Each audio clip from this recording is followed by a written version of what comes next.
Hello everyone, welcome to Let's Learn and today we are going to start our activities जो हमने lectures के साथ में नहीं कवर की थी.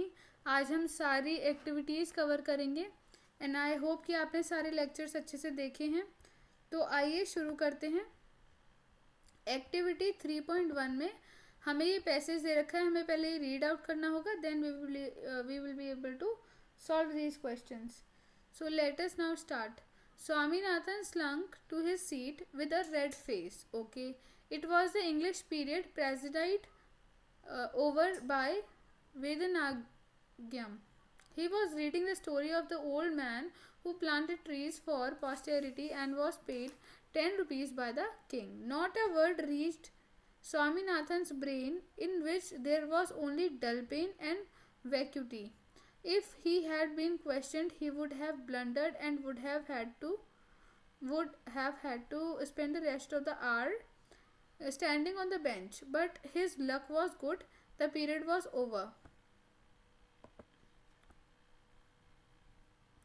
He was walking home alone, rather slowly, with a troubled heart. Okay. Somu was getting a few yards in front of him. Swaminathan cried out, Somu, Somu, Somu, won't you stop?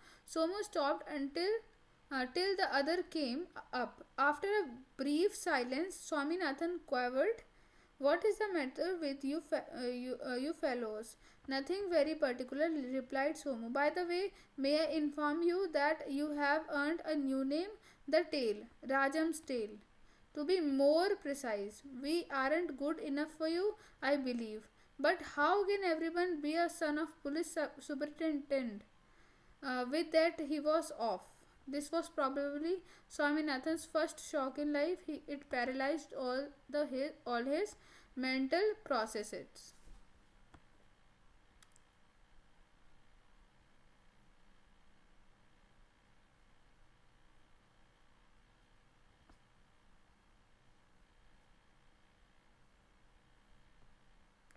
Okay, तो ये स्वामीनाथन की पूरी story. आइए question पढ़ते हैं. Which word in the passage means moving to avoid being seen. मतलब move करना और जस्ट छुपके से मूव करना कि कोई देख ना ले. प्रेसिडाइड, अब देखिए प्रेसिडाइड का मतलब देखिए पहले यहाँ पे. प्रेसिडाइड ओवर वैद्यनागम. अब यहाँ पे वैद्यनागम में ये जो शब्द है, ये साफ साफ दिख रहा है कि कोई पढ़ा रहा है, कोई प्रेसिडाइड ओवर है, तो इसका मतलब छुपना तो होगा नहीं. ठीक है, तो ये तो गलत हो गया. ट्रबल्ड का मतलब छुपना भी नहीं होगा. तो आप पहले ये देखिए कौन सा ऑप्शन सही नहीं हो सकता है, वैसे आप क्लियर करिए. स्लंक डेफिनेटली फिर स्लंक होगा.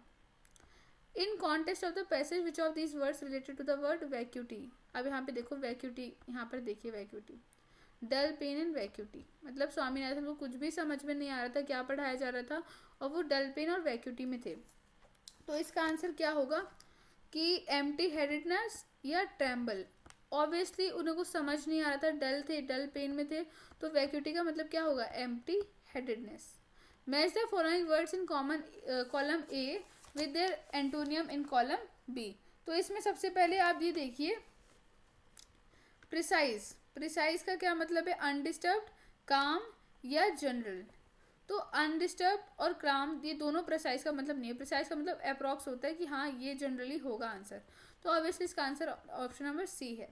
ट्रबल्ड का क्या मतलब है, ट्रबल्ड का मतलब है अनडिस्टर्ब्ड, काम या जनरल. बताइए, let's think about it. Troubled का मतलब ऑब्वियसली होगा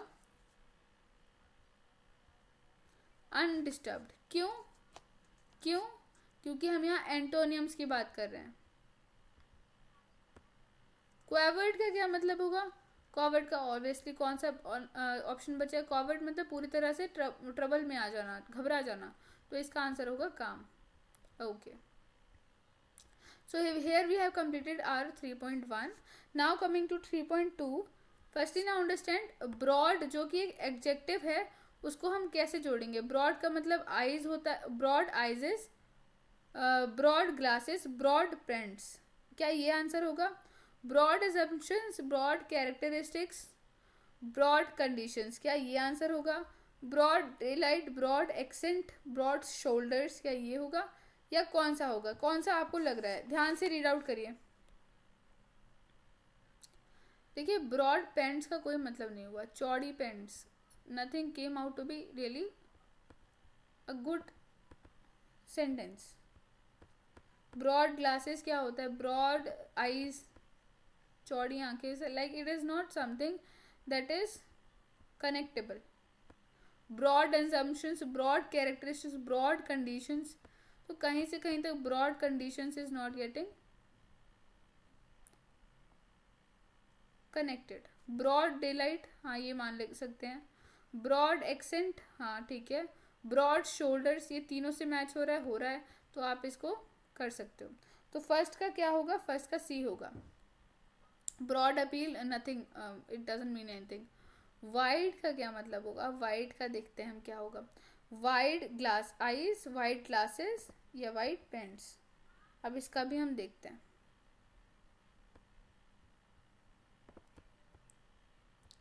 वाइड एक एग्जेक्टिव है, इस बात का ध्यान रखिए।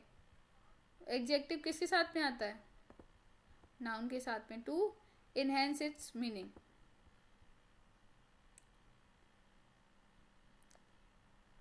अब देखिए वाइड एडजेक्टिव के साथ में क्या आना चाहिए? वाइड एग्जाम्पशन, कैरेक्टरिस्टिक्स, कंडीशंस, नहीं, ए गलत है, बी गलत है। Wide eyes, wide glass, wide pants, nothing matters, no. Wide daylight, ये तो है ही नहीं ऑब्वियसली, तो इसका आंसर होगा D. Wide appeal, wide area, wide margin, तीनों का मतलब सही आ रहा है। अब आइए आ जाइए पेयर ऑफ नाउन पे। पेयर ऑफ नाउन क्या हो सकता है? पेयर ऑफ नाउन हो सकता है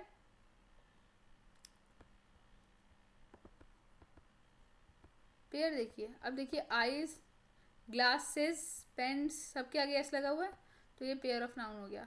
बचा कौन सा? वही वाला सेट ऑफ नाउन होगा।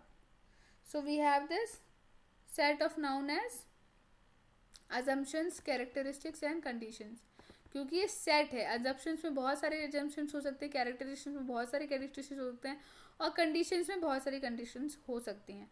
तो we got it, हमें इसका आंसर समझ में आ गया है। I hope you are getting it properly. My keypad is not working properly, I would have to see this। Pair of noun कौन सा है? ए है। एंड सेट ऑफ नाउन कौन सा है? बी है। Okay. Will you switch with me next week in this sentence? Switch is a verb, ठीक है। Choose the sentence below in the switch which is a noun. हमें एक noun choose करना है, स्विच एक वर्ब है। When did you switch your job? Please press these two keys to switch between documents to screen, ये भी verb है। To switch, काम कर रहे हैं, कोई स्विच कर रहे हैं documents on the screen. He flicked a switch and turn the lamp of on, तो यहाँ पे स्विच जो है इट इज गेटिंग फ्लिक्ड, तो यहाँ पे स्विच जो है एज अ नाउन काम कर रहा है। So here switch is the answer. So we have completed our 3.2 with the same. 3.3 आपके पोर्टल पे, जो IIT मद्रास का पोर्टल है वहाँ पर 3.3 की आपको लिंक मिलेगा, वो PDF ओपन होगी। That is very easy to solve, और वो PDF might be different from for different people. उसको खुद सॉल्व करने की कोशिश करिए, और अगर नहीं हो पाती है then let me know, I will help you. Okay. Activity 3.4, तो उस PDF में आपको एक दो वर्ड सजेस्ट करने, ज़्यादा कुछ नहीं है उसमें। आपको पैसेज मिलेगा, उसमें से एक दो वर्ड आपको बस सजेस्ट करने होंगे। Okay. Activity 3.4, phrasal verbs do not belong to the category of multi word verbs. अब डू नॉट है, अब ये क्या हुआ? नहीं करते हैं belong to the multi word verbs. बताइए इसका आंसर क्या होगा?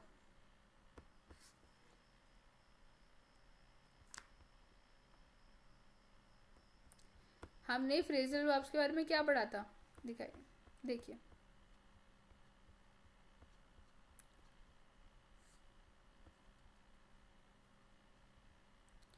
belong to the category of multi-word verbs. Yes, they do belong.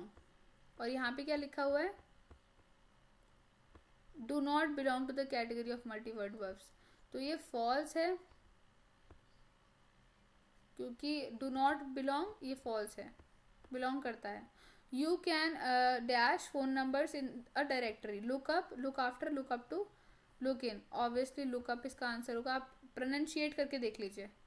Choose the appropriate option. Sorry, I am late. My vehicle ran out on ran out of किसका किससे ran out हो गई? Petrol से. तो ran out of petrol.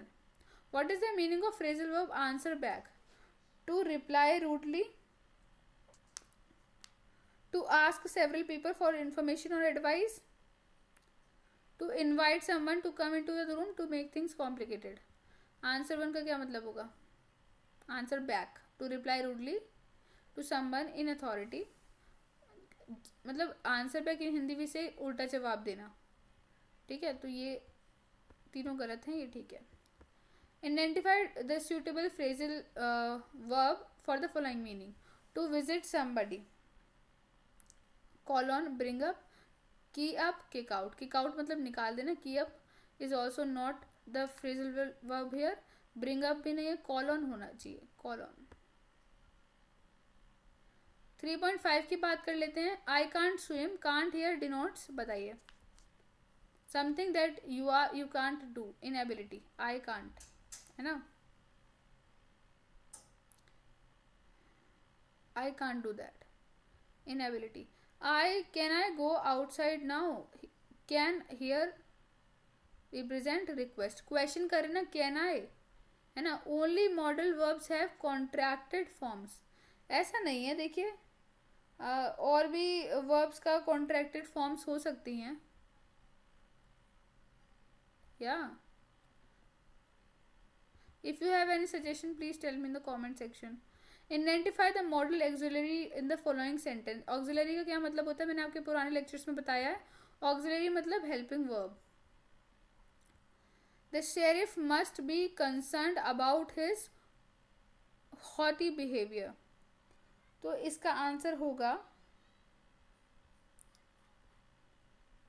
must, would, should या haughty. Helping verb यहाँ पे क्या है? Must. Okay. Identify the modal auxiliary in the following sentence. Dry wood should be shaped into the mighty border. Obviously यहाँ पे एक ही helping verb दिखाई दे रहा है, should.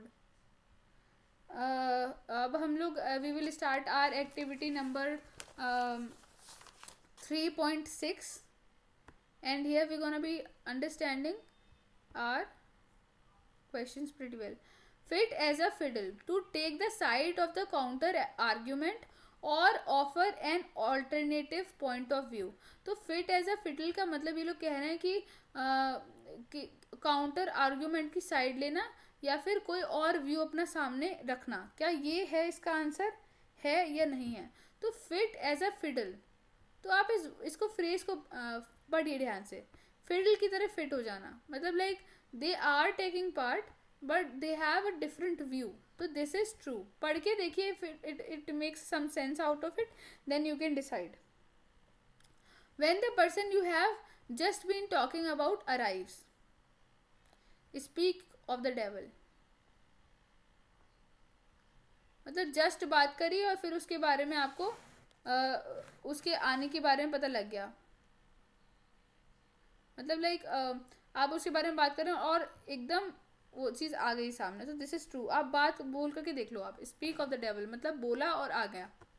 Burning bridges, damaging a relationship beyond repair. क्या ये आंसर है? बहुत सही. आप पढ़ के ध्यान से देखिए. बर्निंग जलाना, bridges.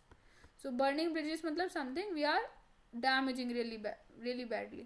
So this is true. Having your head in the clouds, something that you never forget how to do. This is not making sense out of it. क्योंकि having your head in the clouds का मतलब something that we are imagining really good, or something that we have to the next level. और यहाँ पे forget how to do, it doesn't make sense. तो यहाँ पे false answer होगा. Run like a wind, to run really fast. So this should be false because यहाँ पे भागने की बात नहीं हो रही है. This is about something making decisions really fast, doing activities really fast. तो रन रियली फास्ट इसका मतलब नहीं होगा, so this is false. Activity 3.7 हम लोग ध्यान से करते हैं. यू कैन लेट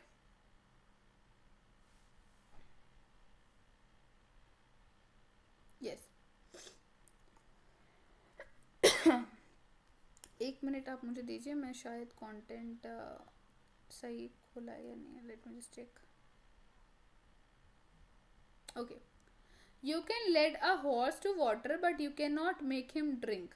मतलब आप किसी को कुछ पानी तक ले तो ले आए आप घोड़े को, बट उसको पिला नहीं सकते. To you can not force someone to make what is seeming the right decision. बिल्कुल सही है. Heard it on grapevine. Hearing rumours about something और somebody. True. Heard it on the grapevine मतलब nothing is seeming to be right, है ना, बस rumour सुन लिया. Hitting the nail on the head, performing a task with exactness. So this should be hitting a nail on the head. You know, task पूरा हो रहा है, अगर आप nail on the head कर रहे हो तो that will damage really badly. तो एकदम exactly head पे nail कर रहे हो, एकदम मार्क ठीक है. आप पढ़ के देखो पहले, फिर कनेक्ट करने की कोशिश करो. Performing a task with exactness, this is true. Go down in flames. So go down in flames का क्या होना चाहिए? Someone who is acting crazy or not thinking rationally. Go down in flames का मतलब ये नहीं होता है. It is like something we are demotivating. Going down. Someone who is acting crazy or not thinking rationally. So this should be, I think, false. अगर आपके पास कोई suggestion है तो you can tell me. Stealing someone's thunder. Doing something pointless. तो यहाँ पे someone का point कैसे clear हो रहा है? someone का तो कोई कनेक्शन ही नहीं. डूइंग समथिंग पॉइंटलेस, तो someone का कनेक्शन कहाँ गया, है ना. So this is false. Here we have completed all the activities. Practice assignment 3 हम लोग करते हैं. In the filling the blanks with the appropriate option. Dash you speak any foreign languages. May you speak. May में क्या आप permission ले रहे हैं? बिल्कुल नहीं ले रहे हैं, तो मे आंसर नहीं होना चाहिए. कैन यू स्पीक, आप क्वेश्चन पूछ रहे हो तो कैन लगेगा. Choose the correct option. You dash have caught the bus if you had run fast. You could हम हमेशा पास्ट में एबिलिटी को शो करने के लिए करते हैं, तो यही आंसर होना चाहिए. आगे पढ़ लेते हैं. You should have caught the bus. आपको बस मिल जानी चाहिए थी अगर आप जल्दी भागते. This is not making sense. You can have, that is not make sense. You must have caught the bus if you had run fast. It is must shows exact, मतलब आपको करना ही है, बट यहाँ पे नहीं कर पाया है तो यहाँ पे could होगा answer. State whether the given meaning of the phrases are true or false. Every dog has his day. An issue, person or problem that someone is trying to avoid. No, we are talking about opportunity here कि has his day, but यहाँ meaning में कहीं भी opportunity नहीं दिखाई दे रही. This is false. Like two peas in a pot. Two people who are always together. Yes. एक थाली के चक्के बक्के that we say in Hindi, उसी का है ये इंग्लिश में कि two peas in a pot. Through thick and thin, everyone experience hard and good times. हाँ, it seems to be right. True. सो यहाँ हमने अपने वीक 3 के सारे क्वेश्चंस और प्रैक्टिस असाइनमेंट सॉल्व कर ली है. इन केस आपको कोई प्रॉब्लम है, please let me know, and please join your live class on time. And thank you so much for being in the class, and see you there in the next week number 4. Thank you.